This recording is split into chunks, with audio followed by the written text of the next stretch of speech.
Hello everyone, this is me Jasveer Singh. Welcome in history class. So हम first chapter कर रहे हैं part 1. तो फर्स्ट चैप्टर का फोर्थ लेक्चर है. तो फोर्थ लेक्चर में हम इसके टोटल 11 टॉपिक हैं फर्स्ट चैप्टर के. तो 7 हमने 3 चैप्टर में कवर कर लिए. तो 8th डिस्कस करना है. तो लेट्स स्टार्ट. तो उसमें डिस्कस करेंगे एंशियंट अथॉरिटी. तो देखो हड़प्पन सिविलाइजेशन की जब तक एक हमने स्टार्टिंग में ही डिस्कस किया कि लैंग्वेज एंड अनडिसाइफर है टिल टुडे. अब तक इसकी जो लैंग्वेज है वो डिसाइफर नहीं की गई. अनडिसाइफर होने की वजह से तो बहुत सारी प्रॉब्लम्स हैं जो हिस्टोरियन जो आर्कोलॉजिस्ट वो फेस कर रहे हैं. तो जस्ट उनके जब तक लैंग्वेज डिसाइफर नहीं हो जाती तब तक बहुत सारे जो उनके जो फैक्ट हैं उससे हम अननोन है. तो उन चीज़ों को फिर भी जो आर्कोलॉजिस्ट हैं तो उसके अलग अलग जो सोसाइटी को लेकर इकोनॉमिकली सोशली तो उन लोगों का क्या कल्चर रहा होगा वो तो हमने उनके जो पॉटरी है ऑर्नामेंट्स हैं जो उनके बरियल्स स्टाइल थे तो उन चीज़ों का हमने स्टडी कर लिया. तो अब एंशियंट अथॉरिटी को लेके एंशियंट अथॉरिटी मीन्स वहाँ पर कोई रूलिंग अथॉरिटी मीन्स सोसाइटी को कौन रन कर रहा है चला कौन रहा है सोसाइटी को. कोई किंग या कोई वहाँ पर लोकेलिटी में कोई लोग इलेक्टेड पीपल होते थे. तो उस चीज़ इसको लेके इसमें कोई क्लैरिटी नहीं है. तो लेट्स डिस्कस कुछ इसके बारे में जो फैक्ट दिए हुए हैं कि क्या क्या पॉसिबिलिटीज़ हैं. तो जस्ट वो पॉसिबिलिटीज़ ही हैं. तो इसमें कुछ क्लियर नहीं है कि पर्टिकुलर किस टाइप का वहाँ पर जो रूलिंग सिस्टम वहाँ पर सोसाइटी में था एंशियंट. तो यहाँ पर स्टार्टिंग में जो है कि इसके जो बहुत सारे डिसीजंस होंगे बहुत सारी इंडिकेशंस हैं कि यहाँ पर जो डिसीजंस हैं वो इम्प्लीमेंट किए गए थे हड़प्पन सोसाइटी में. Not only in Harappan society means Harappan civilization पूरा सिविलाइजेशन है वहाँ पर जो डिसीजन है वो इम्प्लीमेंट किए जाते थे यूनिफॉर्मली. तो उसकी एग्जांपल्स बहुत सारी हैं. तो वहाँ पर जैसे उस वहाँ की सील्स हैं तो वो सब मोस्टली जो सील्स हैं वो सेम है. मीन्स ऐसा लगता है कि किसी एक सिंगल पर्सन के अंडर उन सील्स को बनाया गया डिज़ाइन किया गया. देन सेकंड वेट्स हो गए तो उनको ऐसा लगता है कि यूनिफॉर्मली पूरे हड़प्पन सिविलाइजेशन के लिए किसी सिंगल बंदे ने इसको डिसाइड किया हो कि वेट्स किस टाइप के होंगे. ब्रिक्स के साइज़ को लेके जो ब्रिक्स हैं तो उनके साइज स्टैंडर्डाइज जो रेशो है तो उसी रेशो में बनाए गई हैं जो मोस्टली जो ब्रिक्स हैं. तो ये सब जो पॉइंट्स है ब्रिक्स होगी वेट्स हैं सील्स हैं तो ये सब यूनिफॉर्म किसी ना किसी ऐसा लगता है कि सिंगल पर्सन कोई ना कोई इसको कंट्रोल कर रहा था. बट इसका जो अब इसके बारे में और भी जो जम्मू से लेके गुजरात तक और यूपी से लेके पाकिस्तान और ईरान के बॉर्डर तक यूपी से लेके तो ये नॉर्थ ईस्ट वेस्ट साउथ जो पूरा इतने बड़े एक हड़प्पन सिविलाइजेशन था. तो वहाँ पर ये चीज़ें ब्रिक्स सील्स और वेट्स सेम थे. बट इसमें कोई स्पेसिफिक हमें लोकेशन नहीं मिली कि सिर्फ एक जगह पर ही जो सील्स बनाई जाती हूँ या ब्रिक्स बनाई जाती तो उसके अलग अलग पॉइंट्स थे. जैसे लोथल में कुछ चीज़ें मैन्युफैक्चर होती थी. देन कालीबंगा में कुछ चीज़ें मैन्युफैक्चर होती थी राइट. और उसके बाद चोलिस्तान एरिया जो पाकिस्तान में है चोलिस्तान एरिया में बहुत सारी चीज़ें मैन्युफैक्चर जैसे बीड्स हो गए तो वहाँ पर जो बनाए जाते थे. सो यहाँ पर एक बहुत बड़ा क्वेश्चन है. जो क्वेश्चन इज कि हु ऑर्गेनाइज दीज एक्टिविटीज़. तो इस टाइप की एक्टिविटीज़ को कौन ऑर्गेनाइज करता था. तो अगर वहाँ पर कोई यूनिफॉर्म सिस्टम नहीं है वहाँ पर कोई तो देखते हैं कि इसमें कुछ जो अलग अलग आर्कोलॉजिस्ट्स ने कुछ सजेशंस दिए हैं अपने जब उन्होंने पॉसिबिलिटीज़ खोजी हैं कि क्या क्या पॉसिबिलिटीज़ हो सकती हैं. तो फर्स्टली तो उसके बारे में 3 इंपॉर्टेंट व्यूज़ हैं. 3 अलग अलग व्यूज़ हैं. फर्स्ट व्यू के अकॉर्डिंग कि वहाँ पर एक जो सिस्टम है पूरा तो उसमें एक किंग होगा प्रीस्ट किंग. तो उसका आइडिया सजेशन जब उसको डिस्कवर किया गया तो जब आपको फ़ोटो देख रहे हो प्रीस्ट किंग 1.23 फिगर है. अब प्रीस्ट किंग लिखा इसमें. तो फर्स्ट जो व्यू है उसके अकॉर्डिंग हड़प्पन सिविलाइजेशन में एक राजा हो सकता है. राजा मीन्स प्रीस्ट किंग मीन्स कि वो रिलीजन से रिलेट करता होगा कोई ना कोई पादरी टाइप का जो राजा होगा. ठीक है. तो फर्स्ट व्यू है. अब इस व्यू का ओरिजिन कैसे हुआ मीन्स इस जो ये आइडिया है या इस व्यू का ओरिजिन होता है तो उसका ओरिजिन होता है जो हड़प्पा के बिल्कुल टेम्परेरी जब हड़प्पा सिविलाइजेशन थी तो उसके टेम्परेरी उसके समकालिक और सिविलाइजेशन वर्ल्ड में एग्जिस्ट करती थी दैट इज़ मेसोपोटामिया में भी सेम टाइप का जो एविडेंसेस मिलते हैं कि वहाँ पर भी एक प्रीस्ट किंग था. ठीक है ना. तो उसी चीज़ को जो आर्कोलॉजिस्ट हैं या हिस्टोरियंस हैं, तो उसी चीज़ को बेस बनाकर वो ये जो थ्योरी है डेवलप हुई है कि मे बी कि उस टाइम में एक प्रीस्ट किंग पूरी हड़प्पन सिविलाइजेशन को, हड़प्पा मोहनजोदाड़ो से पूरा जो एरिया है पूरे इस सिविलाइजेशन को वो रन करता हो, गवर्न करता हो। Possibility first view. सेकेंडली अब इसके साथ साथ कुछ और भी फैक्ट है, प्रीस्ट किंग हो सकता है, ठीक है ना, जो फर्स्ट व्यू है। अब इसमें एक और भी कुछ पॉइंट्स हैं फर्स्ट व्यू में कि वहाँ पर रिचुअल प्रैक्टिसेस हैं जो हड़प्पन सिविलाइजेशन की, वो हमें अच्छी तरीके से समझ नहीं आ रही। तो प्रॉब्लम यहाँ पर सेम है।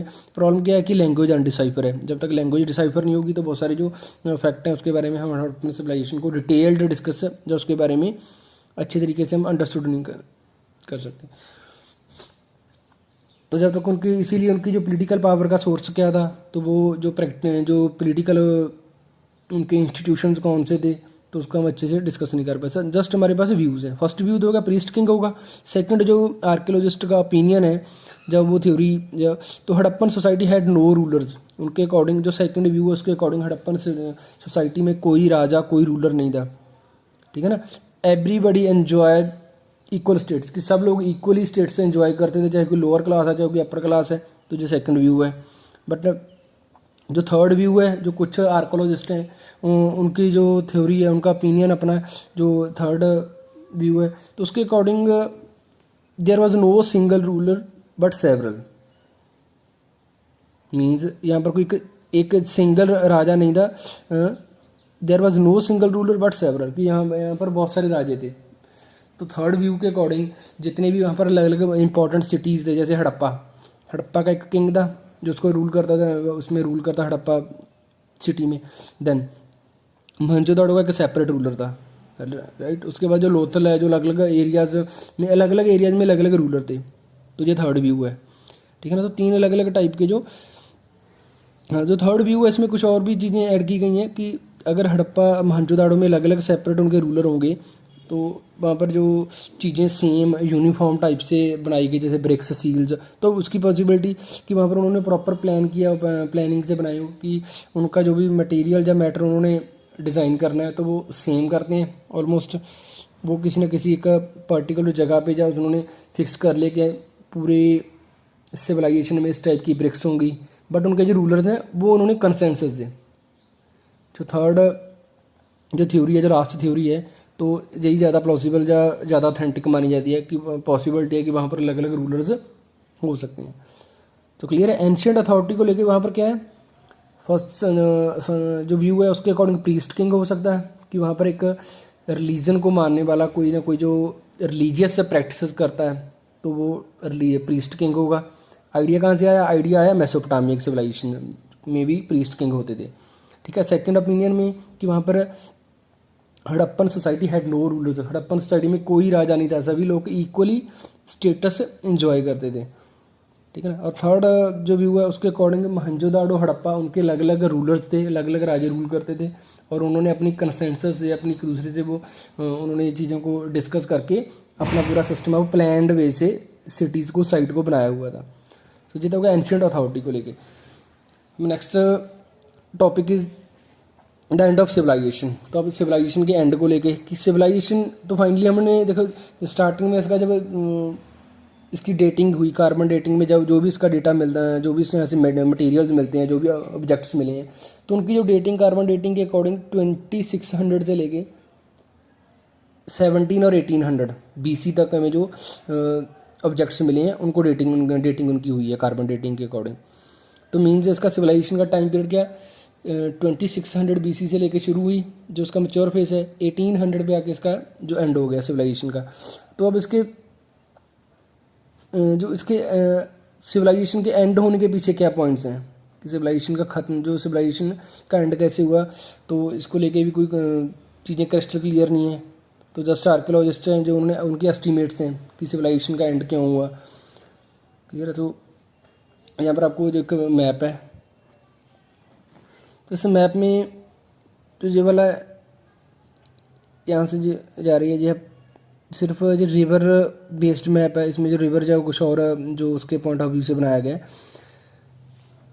तो ये वाला यहाँ से मैं कब खुलाएंगे, तो ये वाला हो गया इंडिया पाकिस्तान का बाउंड्री। तो पाकिस्तान में जो एरियाज़ है पाकिस्तान के बिल्कुल गुजरात और राजस्थान के ऑपोजिट साइड, गुजरात और राजस्थान के बिल्कुल ऑपोजिट साइड ये वाला एरिया, इसको मतलब चोलिस्तान। चोलिस्तान काफ़ी इंपॉर्टेंट था, जहाँ पर ब्रिक्स, यहाँ पर बीड्स के जो कंस्ट्रक्शन जहाँ उनकी मेकिंग होती थी, ठीक है, काफ़ी इंपॉर्टेंट एरिया था चोलिस्तान। और 1800 में यहाँ पर जो एविडेंसेस मिले हैं वो कहते हैं कि एविडेंसेस के अकॉर्डिंग कि 1800 तक यहाँ की जो सिविलाइजेशन है वो मैच्योर फेज उसका ख़त्म हो चुका था। मीन्स मोस्टली साइट वो ख़त्म हो चुके थे, उनका एंड हो चुका था मोस्टली साइट्स का। तो अब किसी इतनी बड़ी सिविलाइजेशन का जो एक बहुत बड़े एरिया में जो को एक्वायर करती है, ठीक है ना, वहाँ पर वेल सेटल्ड है, वेल प्लान्ड है, बहुत सारे इसके उन्होंने बहुत सारे सिस्टम अपने, उनके सील्स हैं, वेट्स हैं, वहाँ पर एक प्रॉपर प्लान्ड वे से उसको डिज़ाइन किया गया। तो उस सिविलाइजेशन के एकदम से डिसअपीयर होना, तो उसके लिए बहुत सारी कोई ना कोई इसका फैक्टर रहा होगा कि सिविलाइजेशन का एंड क्यों हुआ। तो उसी फैक्टर्स को लेके, जैसे उसके हमने इसके बारे में फैक्टर डिस्कस कर लिए कि उसकी जो वेट्स, सील्स, स्पेशल बीड्स थे, उसके writing, long distance trade, craft specialization, ये सब चीज़ें एकदम से डिसअपीयर हो गई 1800 में आके। उसके अलावा जो कुछ जो फार प्योर मटेरियल था, जो वो मटेरियल भी धीरे धीरे जो वो डिसअपीयर हो गया। तो इसके पीछे जो फैक्टर या उसके कॉजेज़ क्या क्या कॉजेज़ हो सकते हैं, तो यहाँ पर जो पॉसिबिलिटीज़ हैं, या आर्कोलॉजिस्ट के अकॉर्डिंग सिविलाइजेशन के एंड होने के पीछे जो कॉजेज़ होंगे, तो उसमें जो दिए क्लाइमेट चेंज, फर्स्टली कि क्लाइमेट चेंज में डिफॉरेस्टेशन हो पॉसिबल है, कि वहाँ पर जो डिफॉरेस्टेशन हुआ हो, एक्सेसिव फ्लड्स आए हों कि फ्लड की वजह से पूरा सिविलाइजेशन है वो ख़त्म हो गया। या इसके अलावा वो लोग शिफ्ट करके कहीं और चले गए, तो वो शिफ्टिंग भी इसके एक कॉज हो सकता है। उसके बाद ड्राइंग अप ऑफ रिवर्स, कि पॉसिबल है कि उनका जो वाटर रिसोर्सेज हैं वो ड्राई अप होने से, सूख जाने की वजह से, कि वो लोग वहाँ से शिफ्ट करके माइग्रेट होकर किसी और एरिया में चले गए। और लास्ट उनका जो पॉइंट है कि ओवर यूज ऑफ लैंडस्केप, कि पॉसिबल है कि वहाँ पर जो उन्होंने लैंडस्केप, जो उनका जो लैंडस्केप है उसका इतना उसको ज़्यादा यूटिलाइज़ कर लिया, ओवर यूज़ कर लिया, कि वहाँ पर रिसोर्सेज की कमी होगी, तो वो लोग माइग्रेट करके जा उनका सिविलाइजेशन का डिक्लाइन हो गया, एंड हो गया। तो जो कुछ टाइप के बट फिर भी जो कॉजेज़ हमने डिस्कस किए हैं, ये कॉजेज़ इसको एक्सप्लेन करने के लिए सफिशेंट नहीं है कि एक इंटायर सिविलाइजेशन, जो एक सिविलाइजेशन यूपी, जो करंट यूपी से लेके पाकिस्तान और ईरान के बॉर्डर तक फैली हो, अफ़गानिस्तान से लेके इंडिया के महाराष्ट्र तक जो सिविलाइजेशन फैली हुई थी, कि उस सिविलाइजेशन को इतनी एक कुछ सिंगल फैक्टर या एक सिंगल एलिमेंट उसको ख़त्म कर सके, पॉसिबल नहीं है। सो फिर भी इन जो कॉजेज़ को ही उसका डेक्लाइन के जो कॉजेज़ माने जाते हैं, इसमें क्लाइमेट चेंज को लेके जो आर्कोलॉजिस्ट की एक सहमति है कि जो क्लाइमेट चेंज की वजह से डिफॉरेस्टेशन, एक्सेसिव फ्लड्स हो सकते हैं, शिफ्टिंग उनकी माइग्रेट कर गए होंगे, जहाँ रिवर्स वहाँ पर ड्राई अप होने की वजह से वो लोग माइग्रेट कर गए होंगे। तो एक जो स्ट्रॉन्ग यूनिफाइंग एलिमेंट्स इसका इसमें मिलता था कि काफ़ी स्ट्रॉन्ग और काफ़ी प्लान्ड थी, उनका जो सीवरेज सिस्टम उसमें प्रॉपर था, उन्होंने अपना मीन्स एवरीथिंग प्रॉपर, उन्होंने पॉटरी अपनी डिज़ाइन की थी, बीड्स, ब्रिक्स को लेके उनके अपने जो सिटीज़ प्लान किए थे साइट्स, तो उन साइट्स का एकदम से ख़त्म हो जाना। तो नेक्स्ट यहाँ पर कुछ जो पॉइंट्स हैं जो अलग अलग हिस्टोरियंस इनके जो व्यूज़ हैं उनके according, evidence of an invasion की पॉसिबिलिटी है कि वहाँ पर किसी ने कोई इन्वेडर्स आए हों, जो लोग जो उनके नेबर या उनकी जो भी सिविलाइजेशन वहाँ पर एग्जिस्ट करती थी उस टाइम में, पॉसिबल है कि उन सिविलाइजेशन में से किसी सिविलाइजेशन के लोगों ने या कुछ आउटसाइडर्स ने उनके ऊपर इन्वेड किया हो, उनको इन्वेड में जो वो सिविलाइजेशन है पूरी ख़त्म हो गई हो। तो इसके कुछ जो इसको एविडेंटली प्रूव करने की ट्राई की है, तो जॉन मार्शल ने फर्स्ट उन्होंने अपने लिखा है डेडमैन लेन, जो उसमें वो बताते हैं कि वहाँ पर एक नैरो जो अलाइम जो मिलता है, नैरो एरिया मिलता है काफ़ी, जो तकरीबन अलग अलग एक दहली है। इसमें क्या कि 3 से 6 फीट जो जिसको वो नैरो एरिया को डिस्कस कर रहा है जॉन मार्शल, तो वो उसको बोलता है डेडमैन लेन क्यों बोलते हैं, बिकॉज वो उसकी जो टोटल विड्थ है वो 3 फीट से लेकर 6 फीट तक है, 3 फीट से लेकर 6 फीट तक उसकी जो विड्थ है। उसमें क्या मिला कि उसमें बहुत सारे जो लोगों के स्केलेटन्स मिले हैं वहाँ पर बोन्स मिली हैं। उन बोन्स को वो प्रॉपर जैसे किसी को क्रैम बरियल्स में मिलते हैं, मीन जिनको लोगों को दफनाया जाता है, वो एक प्रॉपर प्लान सिस्टमेटिक वे से उनको करते हैं। बट इसमें डेडमैन लेन में जो बॉडीज़ मिली हैं वो अनप्लैंड, मीन्स जैसे किसी को मैस्केयर किया हो, वहाँ पर लोगों को लार्ज स्केल पे मारा गया हो, तो उस टाइप का लगता है कि इसीलिए जो जॉन मार्शल फसली बोलता है। तो उसमें एक कुछ अडल्ट्स के मिलते हैं, अपर आर्म मिलती है, किसी के बोन्स मिलते हैं, थॉरक्स में, तो अलग अलग चीज़ें मिलती हैं। कोई डायगोनली पड़े हैं तो क्रॉस द लेन, तो कोई 15 इंच के अलग अलग फ्रेगमेंट्स मिलते हैं, छोटे छोटे स्केल्टन्स के, ठीक है ना। सो फर्स्ट उनके जॉन मार्शल के अकॉर्डिंग यहाँ पर कि किसी इन्वेडर्स ने इन्वेड किया होगा, दैट्स वाई जो सिविलाइजेशन है पूरी का उसका एंड हो गया, ठीक है ना, राइट। सेकेंडली इसमें आता है कि वो 16 जो आता है उसमें कि वो लोग जो 16 स्केल्टन्स और people with the ornaments that they have wearing which they died were found from the same part of Mohenjodaro in 1925। तो जब मोहनजोदाड़ो में और एक्सकवेशन हुई 1925 में, तो वहाँ पर 16 स्केल्टन्स मिले, 16 अलग अलग टाइम जो 16 लोगों के स्केल्टन्स मिले जिन्होंने ऑर्नामेंट्स वियर किए हुए थे। बट जो हड़प्पन कल्चर, अब हड़प्पन सोसाइटी जब हड़प्पन कल्चर था उसके अकॉर्डिंग जब उनका क्रीमेशन करते हैं, जब उनका संस्कार होता है, जब किसी को दफन किया जाता है, तो उसमें ऑर्नामेंट्स उनके बॉडी पे नहीं होते, उन बॉडी के साथ वो उनके जो सिर वाली, जो उनका सिर, जिस साइड उनका सिर होता है, सिर की उस वाली साइड वो बहुत सारी जो चीज़ें ऑर्नामेंट्स हो, पॉटरी हो, वो वैसे इसको एक आफ्टर डेथ उसको यूज़ करेगा, जिस टाइप की उनकी कोई रहे होंगे कि वो सिर वाली साइड उसको रखते थे, ना कि वो बियर करके उनको क्रीमेशन किया जाता था।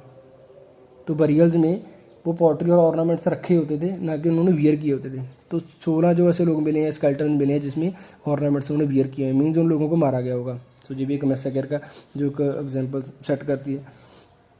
बट इन द एंड तो 1960s में एक जो मैसेकर मोहनजोदाड़ो में मैसेकर नहीं हुआ, तो उसका एक जॉर्ज डेल्स है। जॉर्ज डेल्स के अकॉर्डिंग जो 1960s में जो एविडेंसेस मिले हैं उसके अकॉर्डिंग वहाँ पर